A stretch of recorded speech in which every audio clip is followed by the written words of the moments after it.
요한복음 21장 1절로 14절 말씀입니다.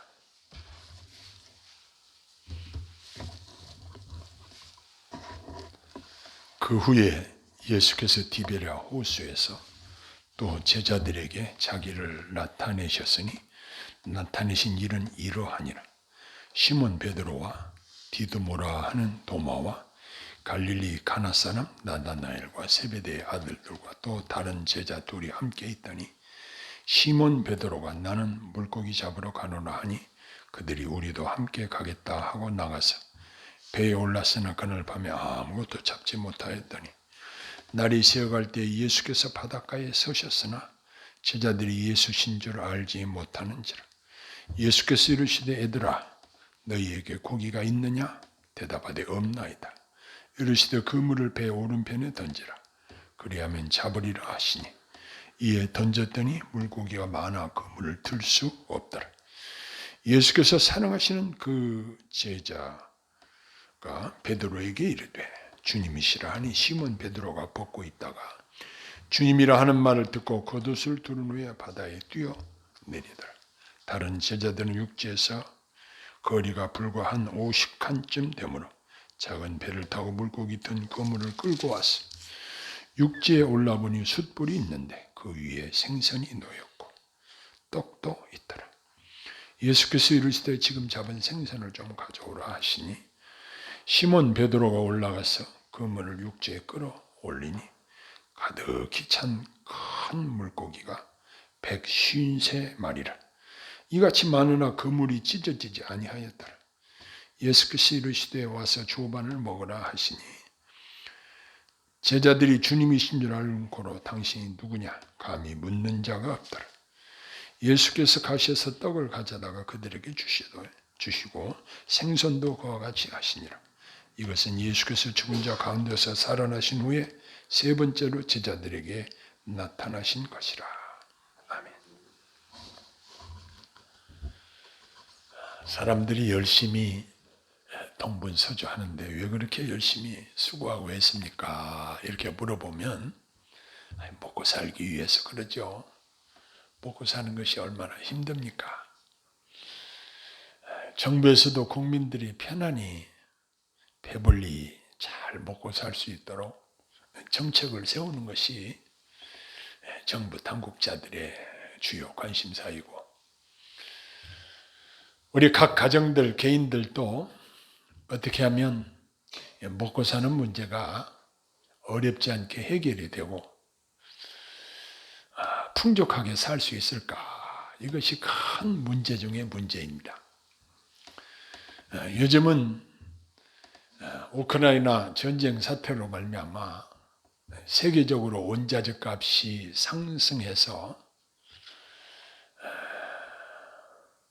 지금 물가가 많이 오르고 있습니다. 건축 일을 하시는 분들은 철근 값이 오르고 시멘트 값이 오르고 그래서 매우 힘들다는 이야기를 합니다. 그뿐만 아니고 우리 모든 사람들이 물가가 오르면 지갑이 가벼워지니까 아무래도 힘들겠죠. 그러나 성경을 보면은 출애굽할 당시에 하나님께서 이스라엘 백성들에게 그들이 농사하지 않고도 먹고 살 수 있는 하나님만의 방법을 사용하셨는데 그것이 바로 새벽마다 내려주시는 만나였습니다. 신약에 와서 복음서에 보면 5,000명이 넘는 남자의 수만 5,000명이 넘는 사람들이 베시다 광야에서 예수님의 말씀을 들으려고 왔을 때에 예수님께서는 그들이 배가 고픈 것을 아시고 오병이어의 기적을 통해서 그들이 배불리 먹고도 12강조리가 남는 이러한 기적을 나타내 보이신 적이 있습니다. 오늘 본문의 이 이야기는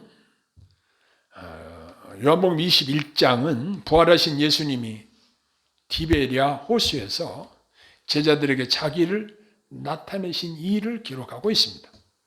이는 세 번째로 제자들에게 나타내신 것입니다. 부활하시고 난 뒤에 여러 차례 나타나 보이셨는데 여기 본문의 기록은 세 번째 나타나신 기록으로 14절에 말씀하고 있습니다. 제자들이 갈릴리로 간 것은 예수님께서 부활하신 날 이른 아침에 무덤에 갔다가 예수님의 부활을 친히 목격한 여인들을 통해서 갈릴리로 가서 주님을 기다리라는 이런 예수님의 말씀을 전달받고 순종하여 갈릴리로 간 것으로 학자들은 보고 있습니다. 그러나 그 당시 제자들의 마음은 매우 불안정한 상태였을 것입니다. 예수님은 그들의 마음을 아시고 친히 그들을 찾아가셔서 그들을 도우시는 모습을 발견하게 됩니다. 우리들도 살다가 보면 힘들고 어려운 환경을 만날 때가 있습니다. 그때에 낙심하기 쉬우나 우리의 처지와 형편을 다 아시고 우리 마음을 다 아시고 계시는 주님께서 항상 우리를 도우시기 위해서 사랑으로 준비하고 계심을 우리는 믿고 그 믿음으로 삶에 적용해야 할 것입니다.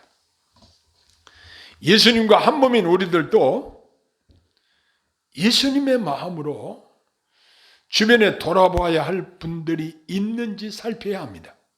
그리고 힘껏 기꺼이 도움의 손길을 펴야 할 것입니다.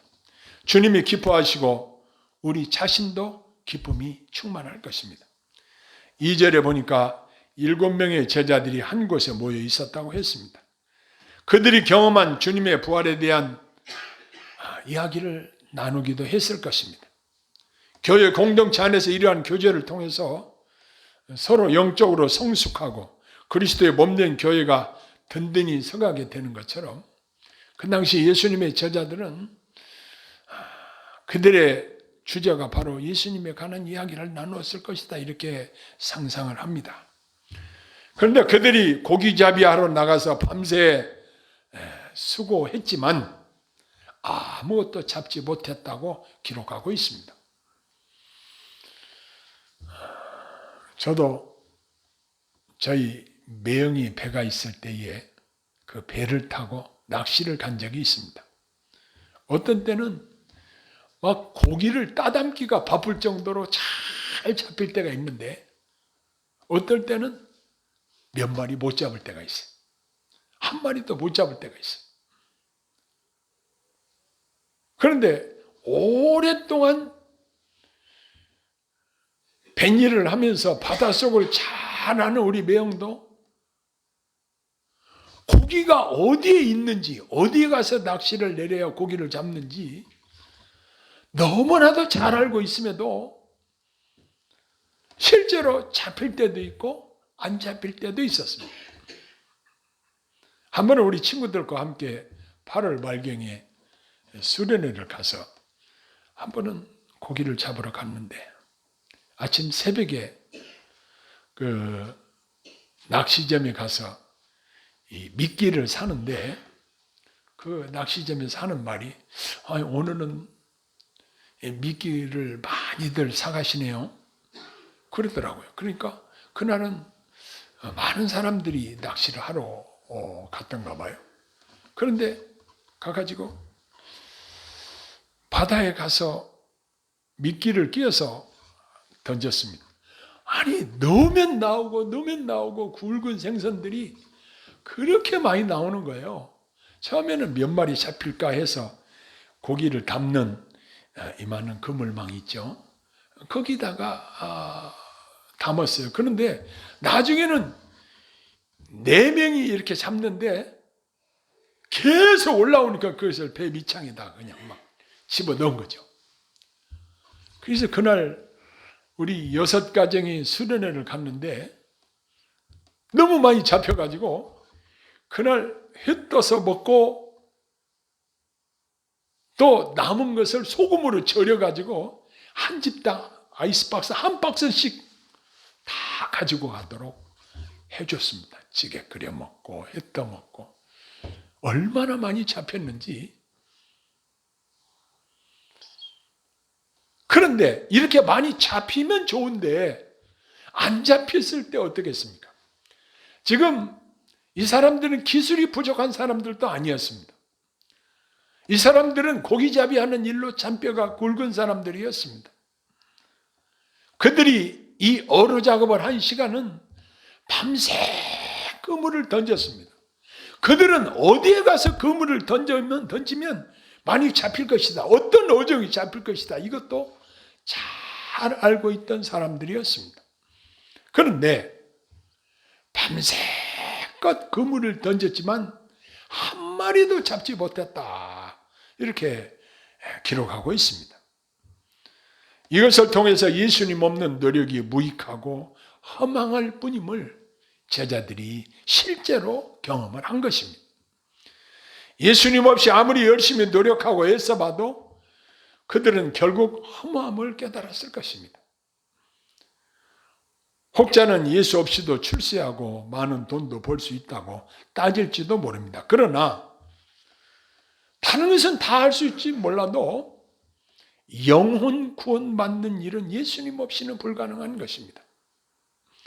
그러므로 지혜로운 자들은 모든 수고를 예수님 안에서 하고 모든 삶의 중심을 예수님께 맞추고 사는 것이 가장 지혜롭다는 사실을 우리는 여기서 깨닫게 됩니다. 4절에 보니까 날이 새어갈 때 예수께서 바닷가에 서셨으나 제자들이 예수신 줄 알지 못하는지라 라고 기록하고 있습니다. 제자들은 온통 고기잡이하는 일에 집중하느라 예수님을 몰라본 것입니다.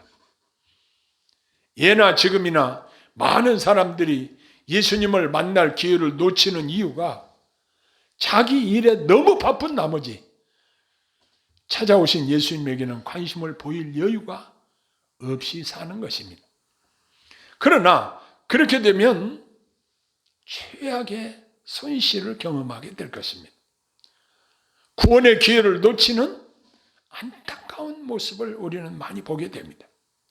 그리스도를 마음 중심에 모시고 살면서 성령께서 하시는 음성에 귀를 기울여 듣고 그 성령님 인도하시는 대로 순종하여 사는 자들이 참으로 복된 성도들인 것을 우리는 배우게 되는 것입니다.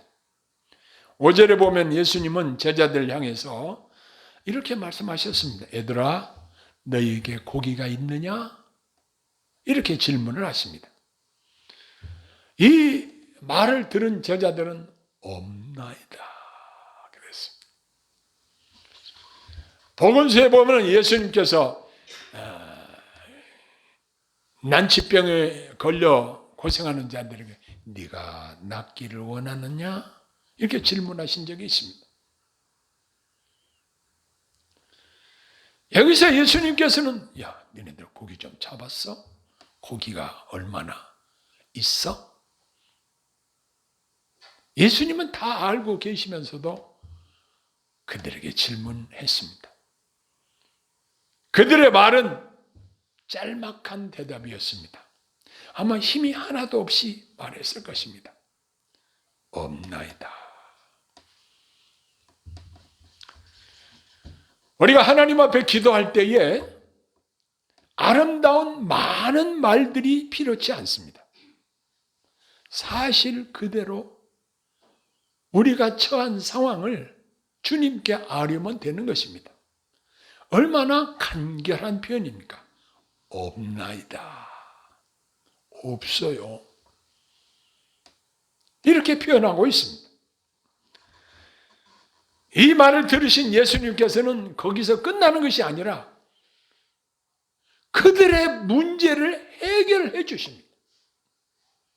뭘로 해결하시는가? 말씀으로 해결해 주십니다. 그물을 배 오른편에 던지라. 그리하면 잡으리라 그랬습니다. 예수님의 명령을 우리가 살펴보면은 먼저는 명령하시고 그 후에 약속이 주어집니다. 명령이 무엇인가요? 그물을 배 오른편에 던지라 이렇게 말씀하셨고 후에 약속은 그리하면 잡으리라. 우리가 이 약속의 말씀에 주의를 기울여야 될 필요가 있습니다. 그 전에 먼저 우리에게 명령하시는 말씀에 주의를 기울여야 합니다. 주님이 내게 무엇을 명령하시는가? 명령하실 때 하신 약속이 무엇인가? 우리는 여기에 주의를 기울여야 될 필요가 있는 것입니다. 야, 너네들 고기 좀 있어? 없어요. 그래? 그물을 배 오른편에 던지라. 그리하면 잡으리라.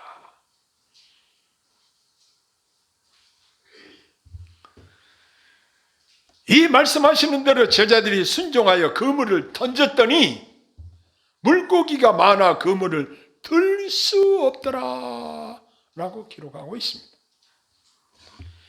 여기서 제자들은 예수님의 말씀의 위력을 다시 체험하게 됩니다.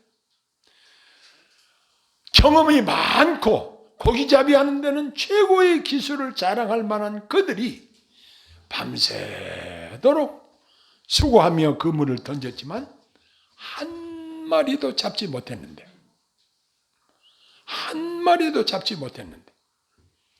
예수님의 말씀에 의지하여 그물을 던졌더니 엄청나게 그물을 들 수 없을 정도로 많이 잡혔다고 기록하고 있습니다. 그 후의 기록을 보면은 물고기 마리 수가 구체적으로 기록되어 있는데 153마리로 그것도 큰 고기로 이렇게 기록하고 있습니다. 그런데 희한한 현상은 그물이 찢어지지 않았다. 이렇게 기록하고 있습니다.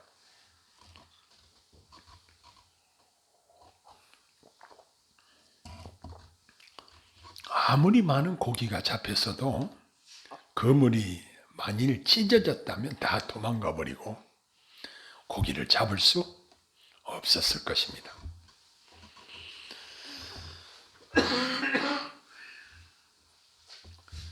저는 하나님께서 우리 교회 성도인들에게 이 말씀을 듣는 모든 분들에게 은혜와 풍성한 복을 주시기를 바라는 것입니다. 그리고 그 받은 복이 새나가지 않기를 바랍니다. 그리고 우리 주님이 지켜주시기를 바랍니다. 인생의 진정한 성공은 주님의 말씀에 의지하여 순종하는 자들에게 임하게 된다는 사실을 발견하게 됩니다.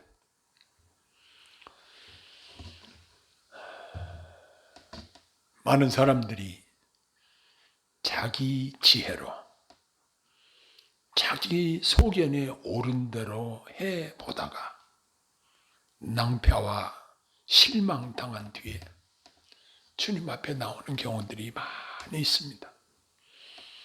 주님 앞에 나오면 주님이 말씀하신 대로 순종해 보니 과연 이것이 옳은 방법이었다.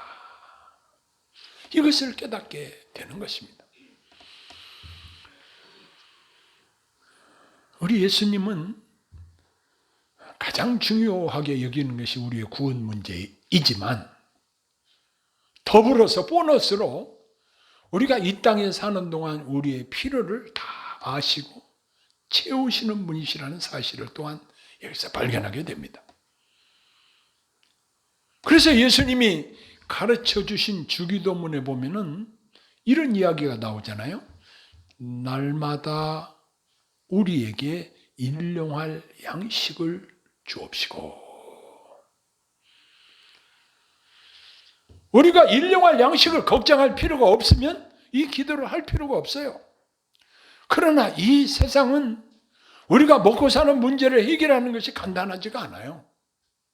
그러나 하나님의 은혜로 저와 여러분들이 바꿈지 않고 넉넉하게 산다는 이 사실을 생각할 때에 너무너무 감사한 거예요.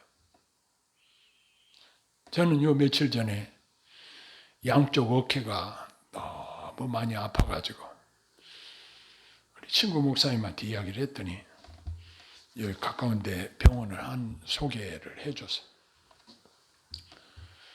거기 가가지고 양쪽 어깨를 MRI를 찍고 그리고 하루 입원하면서 검사를 하는데 다음날 병원비 계산한 걸 봤더니 124만 원이 나왔어요. 저는 MRI를 찍으면서 어떤 생각을 했냐면, 하나님, 이렇게 현대 의학의 도움을 받을 수 있도록 하나님 은혜 주신 것을 감사합니다.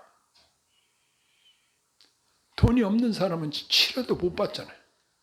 MRI를 찍고 싶어도 못 찍어요.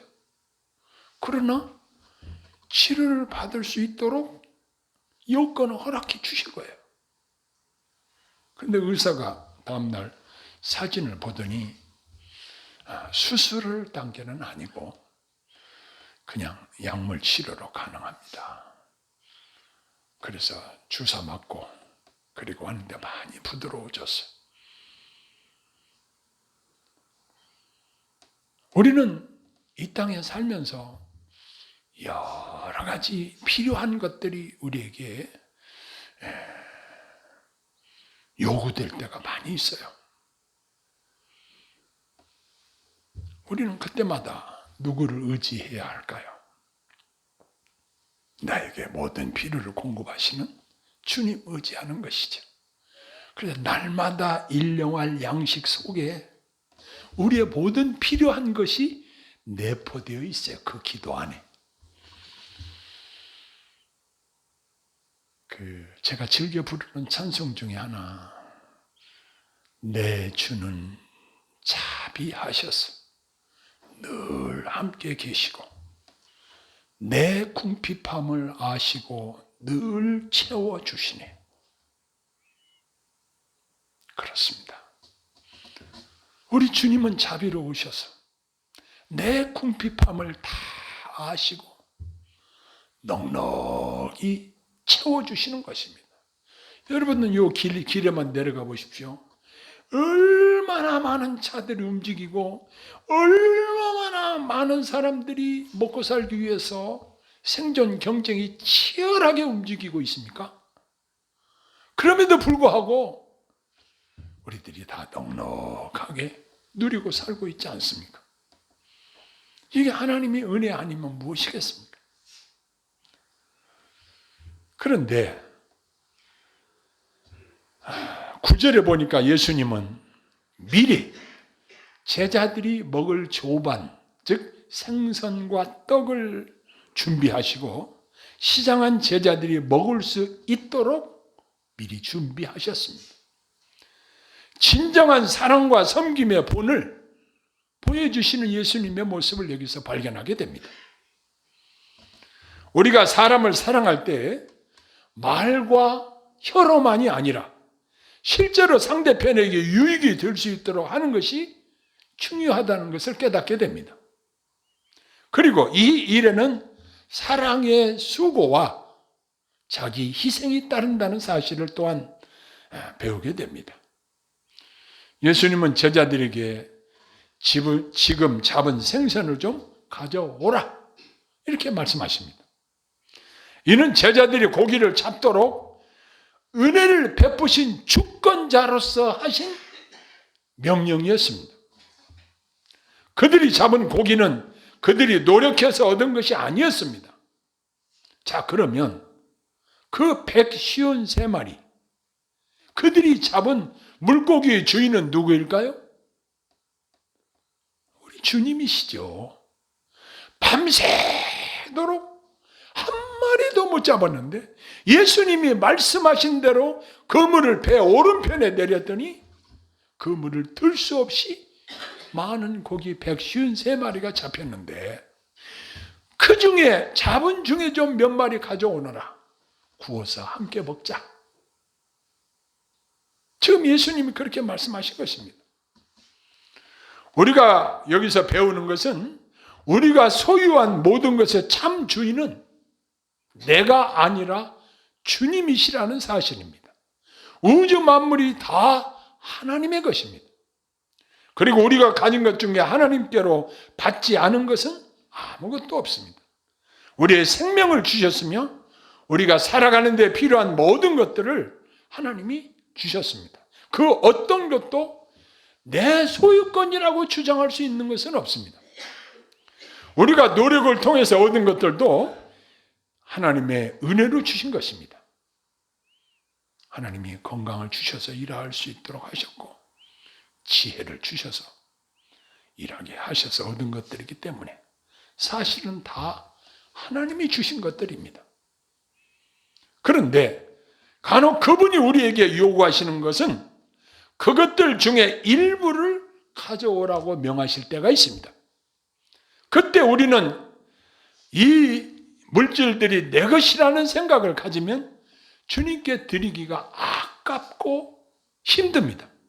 그러나 주님의 소유를 인정하고 맡은 바 청직인 우리들이 주님의 뜻대로 사용할 줄 아는 지혜가 필요합니다. 지금 그들이 주님이 말씀하신 대로 고기를 많이 잡았는데 야, 고기 좀 몇 마리 가져와. 내 건데요. 그렇게 할 수 없어요. 이렇게 말한다면 이건 얼마나 배은망덕한 일입니까? 그런데 예수님께서는 말씀하셨습니다. 주라. 그리하면 너희에게 줄 것이니 곧 후이 되어 누르고 흔들어 넘치도록 하여 너희에게 안겨주리라. 너희가 헤아리는 그 헤아림으로 너희도 헤아림을 도로 받을 것이니라. 말씀하셨습니다. 예수님께서는 밤새 고기잡이 하느라 지친 제자들이 먹을 조반을 준비하시고 와서 조반을 먹으라고 은혜로운 초청을 하십니다. 우리 주님은 우리에게 당장 무엇이 필요한지 나보다 더 잘 알고 계십니다. 그 당시 그곳에서 제자들에게는 배고픈 상태에서 먼저 식사를 해야 하는 것이 그들에게는 가장 필요한 것이었습니다. 예수님은 이것을 미리 아시고 제자들이 먹을 떡과 생선을 준비해 놓으시고 그들에게 와서 조반을 먹어라. 이렇게 은혜롭게 말씀하신 것입니다. 그 모리스라는 학자에 의하면 1세기의 유대인들은 보통 하루에 2끼 식사를 했다고 하는데 그 12절 본문의 조반은 헬라어로 아리스톤이라고 하는데 하루 첫 번째 식사로 대기는 하루 일과를 시작하기 전에 먹었지만 때로는 이른 점심으로 먹기도 했다고 합니다. 하루에 2번 보통 먹으니까. 그런데 제자들은 자기들 식사에 초대하신 분이 다름 아닌 바로 십자가에 죽으시고 다시 살아나셔서 그들에게 세 번째 나타나신 주님이시라는 사실을 알고 있었습니다. 그들이 잡은 153마리의 물고기가 현실이듯이 그 당시 제자들과 함께 조반을 잡수시는 주님도 그들 앞에 현존에 계시는 엄연한 사실이었다는 것입니다. 제자들은 더 이상 주님을 의심할 수도 없고 의심할 필요도 없었을 것입니다. 놀라운 감격이 뒤섞여 감히 예수님 앞에 말을 건네지 못한 듯이 보여집니다. 그 주님이 오늘날 우리와 함께 성령으로 동행하셔서 우리의 필요를 아시고 친히 공급하시고 적극적으로 은혜를 베푸십니다. 할렐루야. 너무너무 감사한 일이죠. 그 전능하신 주님을 모시고 사는 여러분들이 알고 보면 진정한 부자입니다. 그래서 우리가 아까 말씀 듣기 전에 부른 찬송이 있죠. 주 예수보다 귀한 것은 없네. 이 세상 부귀와 바꿀 수 없네.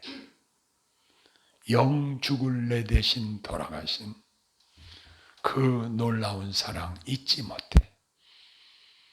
그렇습니다. 갈릴리의 제자들이 열심히 기도를 해서 고기를 많이 잡은 것도 아닙니다. 그들이 행한 어떤 일이 공로가 되어서 고기를 많이 잡은 것도 아닙니다.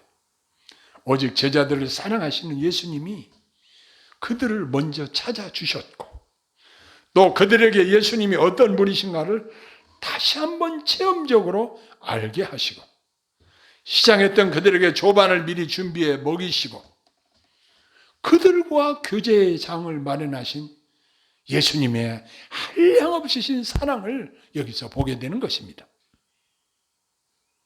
우리가 그러죠. 차 한잔 합시다. 차 한잔 할 사이가 있고, 우리 식사 한번 합시다. 밥 한번 같이 먹을 사이가 있고, 이제 우리 함께 이야기 나누면서 자고 갑시다. 그럴 처지가 있고 그러잖아요. 그런데 예수님께서는 이 아침 조반을 준비해 놓으시고 제자들과 사랑의 교제의 장을 만들어 놓으신 것입니다.